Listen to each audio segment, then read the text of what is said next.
High, এটা ছিল Diwali day 2 এর ভ্লগ। তো মায়ের হাতে সুন্দর ফ্রাইড রাইস আর মাংস খেয়ে আইসক্রিম দিয়ে শেষ করে সন্ধ্যায় চলে যাই পার্সোনাল মেকআপ আর্টিস্টের কাছে। তো ওখানে সাজুগুজু করে আমরা বসে একটু আড্ডা দিচ্ছিলাম আর বাকিদের আসার অপেক্ষা করছিলাম। তারপর সবাই আসলে আমরা বেরিয়ে পড়ি। প্রথমে যাই আমাদের ক্লাব মানে তরুণের আহ্বানে, ওখানে বেশ ভালোই করেছে। তারপর প্যান্ডেল ঘুরে ঘেমে তারপর ঘুরতে যে যা আমরা করি বেরিয়ে পড়েছি সেটা তো কালীপুজো ঠাকুর জানোই। দেখতে। এই যে এক মা, এই যে আমি আরেক মা, এই যে আমাদের বাচ্চা, আর এই যে বড় মা ছোট মা বাচ্চা আমাদের, আর ওদিকে হচ্ছে দুটো বডিগার্ড নিয়ে এসেছে, ব্যাগ ধরে দাঁড়িয়ে আছে, আর এই যে এটা দিকটা কিন্তু বুঝেছো তো, আমরা হচ্ছে এইভাবেই চলি রাস্তায়। Ta ta bye, see you forever letter.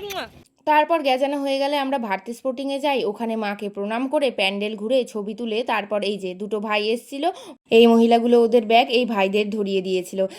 Guys শোনো, ভাড়া করে নিয়ে এসেছি, ধরবে না মানে টাকা দেবো। তারপর ওখান থেকে আসার সময় মিলনী ক্লাব ঢুকি, ওখানকার প্যান্ডেল আমার খুব ভালো লেগেছে, অসাধারণ করেছে প্যান্ডেলটা। তারপর মাকে দর্শন করে রাত হয়ে গেছিলো, তাই ওদের টাটা করে বাড়ি চলে আসি।